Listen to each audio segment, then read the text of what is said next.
নমস্কার বন্ধুরা, কেমন আছো সবাই? অদ্রিস কুকিং অ্যান্ড ব্লগসে তোমাদের স্বাগতম। তো আবারও আরেকটি ব্লগ নিয়ে তোমাদের সাথে হাজির হয়ে গেলাম।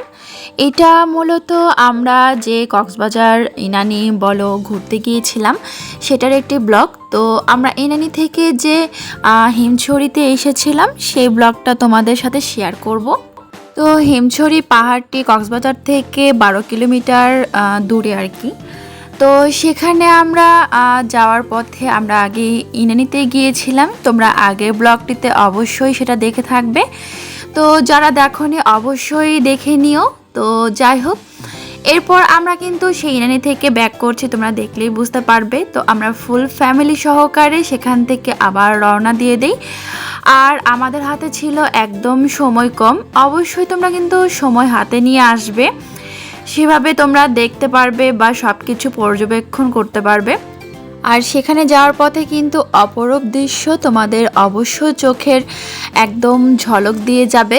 তো তোমরা দেখলেই বুঝতে পারবে, কারণ আমি তো ক্যাপচার করছিলাম কারণ এতটা মনোমুগ্ধকর পরিবেশ আসলে সেরকম সচরাচর কোথাও দেখতে পাওয়া যায় না। তো সমুদ্র এরকম একটা নিরিবিলি জায়গায়, আর রাস্তার দুপাশে এত সুন্দর ঘন বন বলো বা পাহাড় বলো, মানে উঁচু উঁচু একটা ছোট একটা পাহাড়ের মতো ছিল।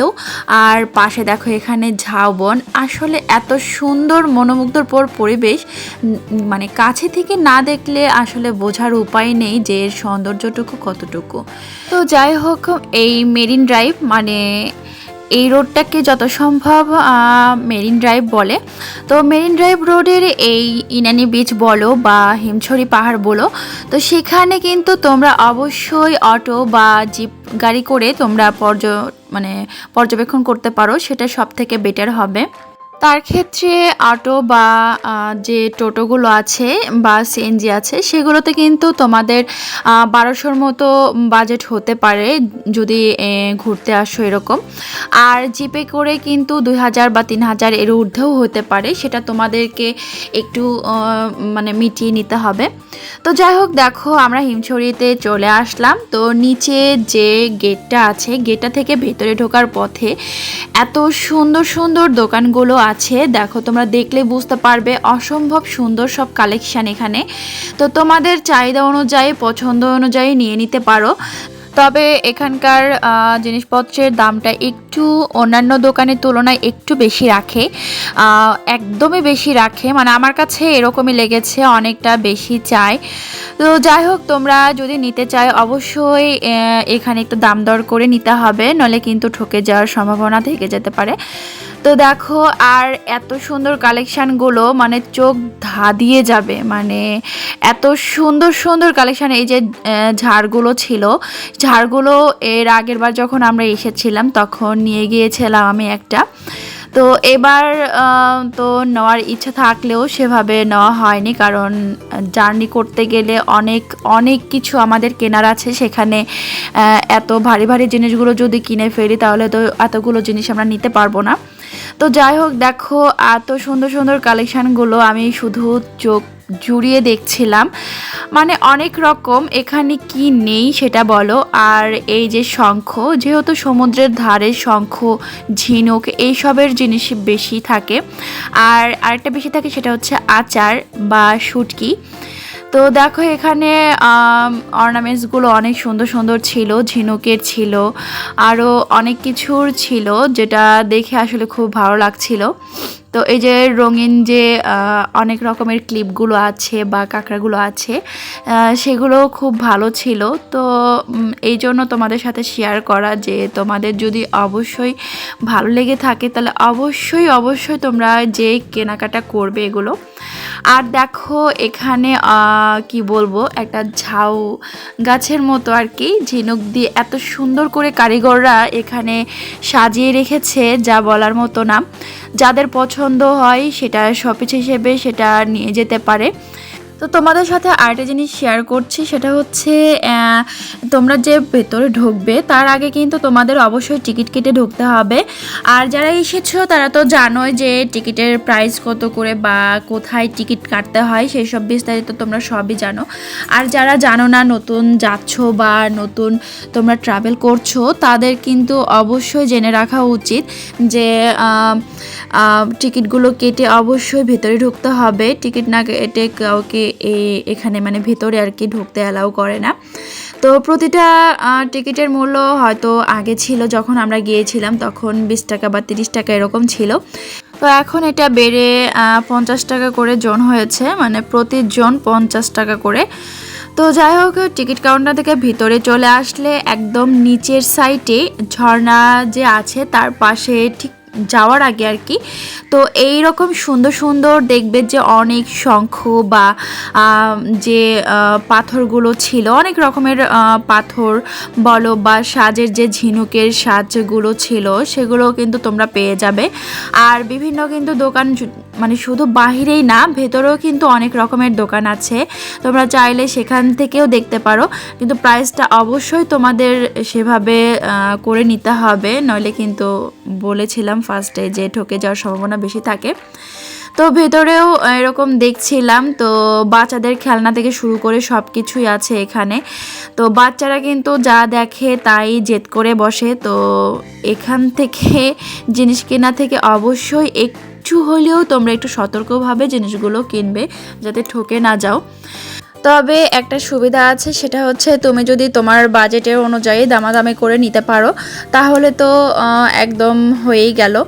তো যাই হোক, আরেকটা কথা বলি, সেটা হচ্ছে এখান থেকে আমরা কিন্তু ঝর্ণাটাই দেখতে এসেছিলাম, কারণ আগের বার যেহেতু আমরা হিমছড়িতে এসেছিলাম তখন কিন্তু আমরা একদম পাহাড়ের উপরে উঠেছিলাম। তো অনেকে বাচ্চা কাচ্চা রয়েছে, তখন তো সেভাবে কেউ ছিল না, আমি আমার ননদ বা মানে আমাদের এই ফ্যামিলিটাই এসেছিলাম। তো এবার ছিল আমার শ্বশুর ছিল, আমার বেবি ছিল, তো আমার ননদের মেয়েরাও ছিল।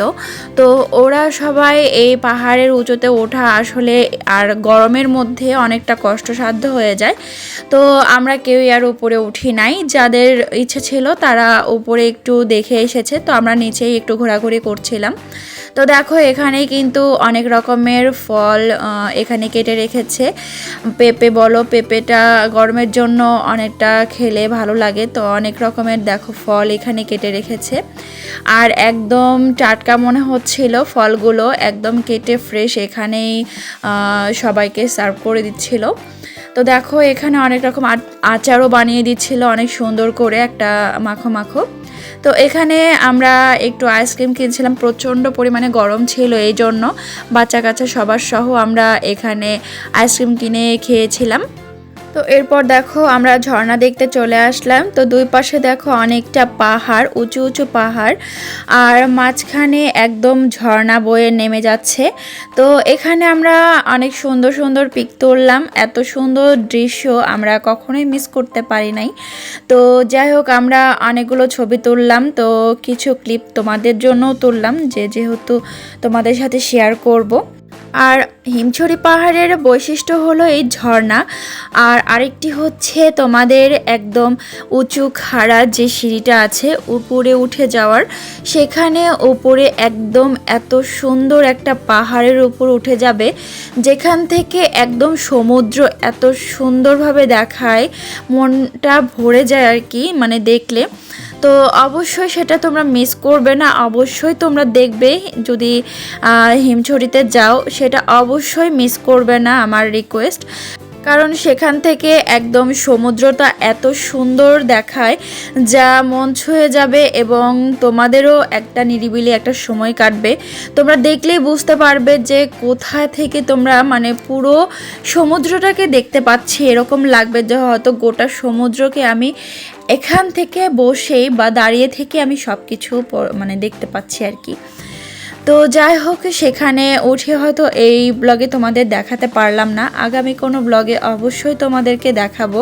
যেহেতু আমি এবার উপরে উঠি নাই, কারণ প্রচণ্ড গরম ছিল, আর আমি উঠলে আমার বাচ্চাটাকেও নিয়ে উপরে উঠতে হতো, এই জন্য আর ওঠা হয় নাই। তো নিচ থেকে আমি একটু বসে রেস্ট নিয়ে দেখছিলাম। আর আরেকটা কথা বলবো, যারা একটু বয়স্ক তারা অবশ্যই অ্যাভয়েড করবেন, যাদের হার্টের সমস্যা আছে তারা অবশ্যই অ্যাভয়েড করবেন উপরে ওঠা থেকে। পাহাড়ের চূড়াটা এতটাই খাড়া যে উঠতে গেলে তাদের হার্টের প্রবলেম হতে পারে। সো একটু সতর্কভাবে আপনারা সেটা অবশ্যই হ্যান্ডেল করবেন।